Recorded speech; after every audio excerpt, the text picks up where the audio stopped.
Fala pessoal, estamos aqui para mais um vídeo do canal, para mais um momento de reflexão da Palavra de Deus. Estamos na série Reflexões em Atos dos Apóstolos. A aula passada, a reflexão passada, a gente começou Atos capítulo 1, onde a gente frisou que Pedro se levantou no meio da igreja para liderá-la. Ele se levantou para escolher o próximo discípulo. E aqui em Atos capítulo 2 eu quero refletir em algo maravilhoso que aconteceu. Na verdade, é a coisa mais importante que aconteceu na igreja primitiva, que é o derramar do Espírito Santo em Pentecoste. Então, os discípulos, eles aguardaram aquilo que Jesus tinha falado para eles, a ordem que Jesus tinha falado para eles aguardarem em Jerusalém, até que do alto eles recebessem o poder. E isso está lá em Lucas, capítulo 24, versículo 49, que vai nos dizer assim: Eis que envio sobre vocês a promessa do meu Pai. Permaneçam, pois, em Jerusalém, até que vocês sejam revestidos de poder do alto. Então vamos ler em Atos capítulo 2, do versículo 1 ao 4, esse acontecimento, o derramamento do Espírito Santo. Atos capítulo 2, versículo 1 ao 4. Ao cumprir-se o dia de Pentecoste, estavam todos reunidos no mesmo lugar. De repente veio do céu um som como um vento impetuoso e encheu toda a casa onde estavam sentados. E apareceram-se distribuídas entre eles línguas como de fogo, aos quais pousaram sobre cada um deles. Todos então ficaram cheios do Espírito Santo e começaram a falar em outras línguas, segundo o Espírito lhes concedia que falassem. O que está acontecendo aqui? Os discípulos, então, eles aguardaram aquilo que Jesus tinha falado, eles aguardaram orando em Jerusalém. Eles estavam na expectativa, pois era um acontecimento muito importante, porque Jesus tinha subido ao Pai e Jesus tinha pedido para eles aguardarem a descida do Espírito Santo. O que acontece é que Jesus, com a sua vida, desde o seu nascimento, e quando ele começou o seu ministério, e quando ele começou a recrutar os discípulos, ele ensinou os discípulos a depender do Espírito Santo. Porque Jesus, logo no começo do seu ministério, ele foi batizado ali no batismo de João Batista, e ele recebeu o Espírito Santo. Quando ele começou o seu ministério, ele foi guiado pelo Espírito Santo pelo deserto. E quando ele começou a realizar as obras do Pai, quem que auxiliava Jesus durante seu ministério com poder para curar os enfermos, para expulsar os demônios e até para pregar a mensagem do Evangelho do Reino de Deus? O Espírito Santo. E durante os 3 anos que Jesus viveu entre nós, que viveu entre os discípulos, quem capacitou Jesus durante esses 3 anos? E inclusive quando Jesus morreu e ressuscitou, quem realizou essa obra em Jesus de ressuscitá-lo dentre os mortos foi o poder regenerador do Espírito Santo. Então, Jesus ensinou os discípulos e também ensina a nós hoje, porque o Espírito Santo é a pessoa mais importante na nossa vida para que a gente possa realizar as obras do Pai. Então, o Espírito Santo veio sobre eles de uma forma gloriosa e poderosa. Olha só o que está escrito lá em Atos capítulo 2, continuação, né? Atos capítulo 2, do versículo 5 ao 12. E estavam morando em Jerusalém judeus, homens piedosos, vindo de todas as nações debaixo do céu. Assim, quando se fez ouvir aquela voz, afluiu a multidão, que foi tomada de perplexidade, porque cada um os ouvia falar na sua própria língua. Estavam atônitos e se admiravam, dizendo: Vejam, não são galileus todos esses que estão aí falando? Então, como ouvimos falar cada um em nossa própria língua materna? Somos partos, medos, elamitas e os naturais de Mesopotâmia, Judéia, Capadócia, Ponto e Ásia, da Frígia, da Panfilha, do Egito e das regiões da Líbia, são cidades muito importantes, né? E nas imediações de Cirene, e romanos os que residem aqui, tanto judeus como prosélitos. Prosélitos são Prosélitos são pessoas que se converteram ao judaísmo, se eu não me engano. Cretenses e árabes, como os ouvimos falar sobre as grandezas de Deus em nossas próprias línguas? Então todos, atônitos e perplexos, perguntavam uns aos outros: o que será que isso quer dizer? Outros, porém, zombando, diziam: estão bêbados. Então o que está acontecendo aqui, galera? Está acontecendo aqui a coisa mais importante do cristianismo da igreja primitiva: o derramar do Espírito Santo. Então, como eu já tinha falado no começo, os discípulos estavam na expectativa porque Jesus tinha subido aos céus. E quem agora irá acompanhá-los, senão o próprio Espírito de Jesus?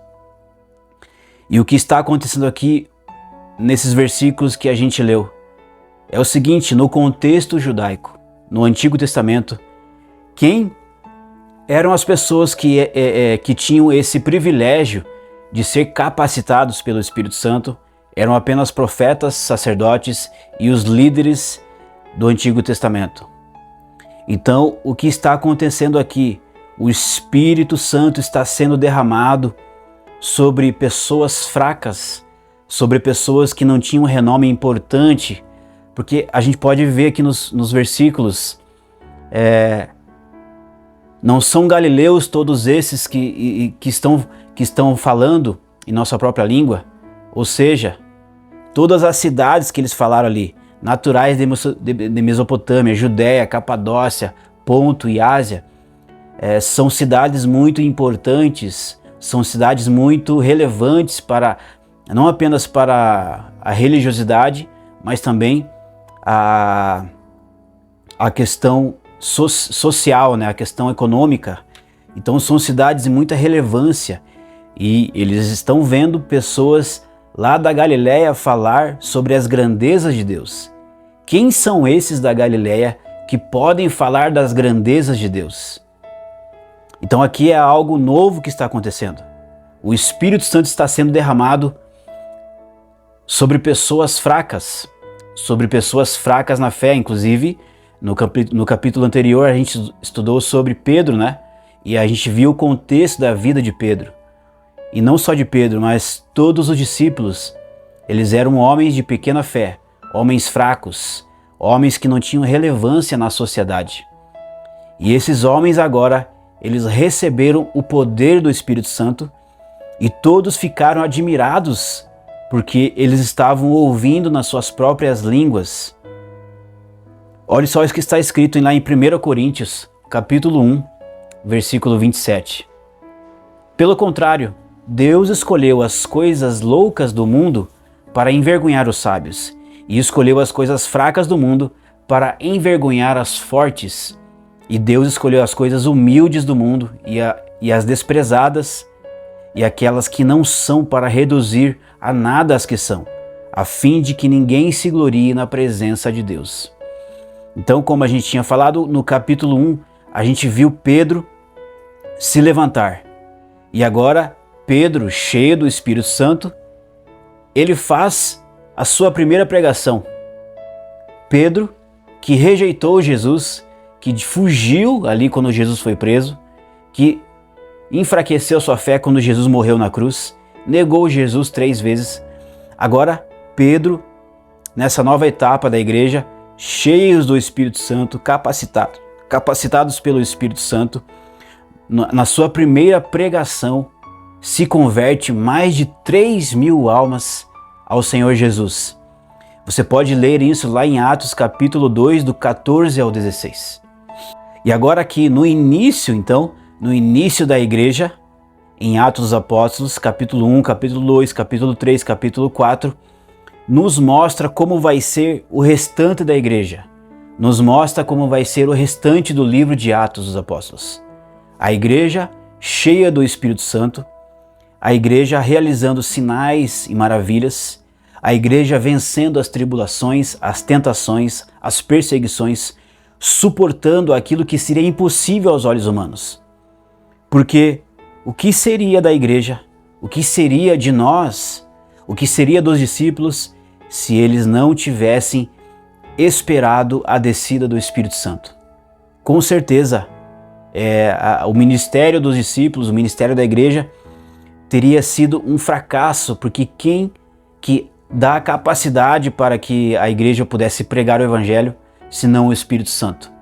A gente pode pegar um exemplo ali, quando o primeiro mártir, né, da igreja, Estevão, quando ele começa a pregar o evangelho e ele foi apredejado, e ele olhou para os céus, viu os céus abertos, viu o trono de Deus, viu Jesus e o Pai, e ele suportou aquela perseguição. Quem deu essa capacidade para Estevão suportar, senão o Espírito Santo? Olha só o que está escrito lá em João, capítulo 16, versículo 7. Mas eu lhes digo a verdade, é melhor para vocês que eu vá, porque se eu não for, o Consolador não virá a vocês. Mas se eu for, eu o enviarei a vocês. E quando ele vier, convencerá o mundo do pecado, da justiça e do juízo. Então, o que aconteceu aqui em Pentecoste foi algo primordial, foi algo essencial. Se os discípulos não tivessem recebido o poder do Espírito Santo, eles não seriam capazes de continuar o ministério de Jesus. Eles não seriam capazes de pregar o evangelho. Eles teriam desistido já na sua primeira caminhada. Pedro não teria ganhado 3.000 almas para o Senhor Jesus aqui na sua primeira pregação. Pedro não teria se levantado, Pedro não teria liderado a igreja durante mais ou menos ali entre 15 e 20 anos, e foi o líder da igreja, foi o apóstolo da igreja. Os discípulos não teriam a capacidade de continuar a realizar aquilo que Jesus tinha falado. Então, o que podemos refletir sobre Atos capítulo 2? Hoje, na igreja atual, nós precisamos voltar no tempo e relembrar isso, que nós não podemos viver sem o Espírito Santo. O Espírito Santo é a pessoa mais importante para nós, para que a gente possa agradar ao Pai, para que a gente possa pregar o Evangelho, para que a gente possa viver uma vida de santidade. Quem nos dá o poder para vencer o pecado é o Espírito Santo. Quem nos dá o poder para pregar o Evangelho é o Espírito Santo. Quem nos dá poder para viver em unidade, porque se você for ler ali Atos capítulo 2, ali no finalzinho do capítulo, a gente vai perceber que a igreja perseverou unânime na oração e também na unidade da igreja. Hoje, quem pode fazer a gente viver em comunidade, viver como cristãos unidos em Cristo, na igreja do Senhor, é somente pelo poder do Espírito Santo. Então que fica essa reflexão para nós. Hoje, nós precisamos novamente voltar a depender do Espírito Santo. Precisamos voltar a entregar as nossas vidas no controle do Espírito Santo, assim como Jesus fez durante seu ministério, assim como os discípulos fizeram. E olha que a gente vai estudar os próximos capítulos, capítulo 3 em diante, a gente vai ver quão prodígios, sinais, maravilhas e a postura que eles tomaram diante das perseguições e diante dos líderes, tanto de Roma como os líderes religiosos. Precisamos depender do Espírito Santo em todas as áreas da nossa vida. A nossa vida tem que estar totalmente, 100% controlada pelo Espírito de Deus. Hoje, se ouvirmos a sua voz, não devemos endurecer o coração como os nossos pais ali no deserto, ali no Antigo Testamento. Nós precisamos ouvir, obedecer e viver a vida guiada pelo Espírito. Deus abençoe e até a próxima. Já aproveita já se inscreva, ativa o sino, curte esse vídeo e compartilha com o máximo de pessoas que também amam a palavra de Deus. Deus abençoe e até a próxima.